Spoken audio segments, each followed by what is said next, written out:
Hello കൂട്ടുകാരെ, എല്ലാത്തിനും ഭയങ്കര വില. പച്ചക്കറിക്കാണെങ്കിൽ തീ പിടിച്ച വില, കോഴിയിറച്ചിക്കാണെങ്കിൽ അതിനേക്കാട്ടിലും വില. മത്തീൻ്റെ വില പിന്നെ പറയും വേണ്ട. വല്ലപ്പോഴും ഇത്തിരി മത്തിയായിരുന്നു മേടിച്ചായിരുന്നു. മത്തിയുടെ വില പിന്നെ പറയും വേണ്ട. അത് കാരണം കൊണ്ട് ഇപ്പോൾ കറി വയ്ക്കാൻ ഒന്നുമില്ല.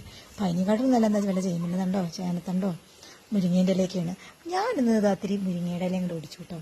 കണ്ടോ, മുരിങ്ങയുടെ ഇല ഇതങ്ങോട്ട് ഓടിച്ചിട്ട് കറി അങ്ങോട്ട് വെച്ചു. ഇനിയിപ്പോൾ അടുത്ത മാസം കർക്കിടക മാസമല്ലേ, അപ്പം മുരിങ്ങയുടെ ഇല കൂട്ടാൻ പറ്റില്ല. മുരിങ്ങയുടെ ഇലയ്ക്ക് പോയ്സണുള്ള മാസമാണ് അടുത്ത മാസം. മുരിങ്ങയുടെ ഇല ഒഴികെ എല്ലാ ഇലകളും കഴിക്കാം, മുരിങ്ങയുടെ ഇല കഴിക്കാൻ പറ്റില്ല.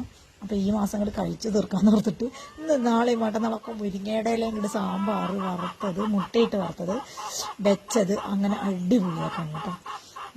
അല്ലാണ്ട് രക്ഷയില്ല. എല്ലാത്തിനും വിലയാണ്, ഭയങ്കര വിലയാണ്. 1 കിലോ മത്തി തന്നെ കിട്ടണമെങ്കിൽ 180 രൂപയൊക്കെ കൊടുക്കണം. 360 രൂപയാണ് ഞാൻ ഇളനാട് ചോദിച്ചപ്പോൾ പറഞ്ഞത്. അപ്പോൾ നടക്കണ കാര്യമൊന്നുമല്ല. എന്തൊരു കഷ്ടമാണ് അല്ലേ, ജീവിക്കാൻ നല്ല പാടാണ്. അപ്പോൾ മുരിങ്ങേൻ്റെ ഇല ആധാരം. എനിക്കൊക്കെ മുരിങ്ങേൻ്റെ ഇല തന്നെയാണ്. സൂപ്പറാണ്, ആരോഗ്യത്തിനും നല്ലതാണ്, കഴിക്കാനും നല്ലതാണ്. അടിപൊളി, സൂപ്പർ.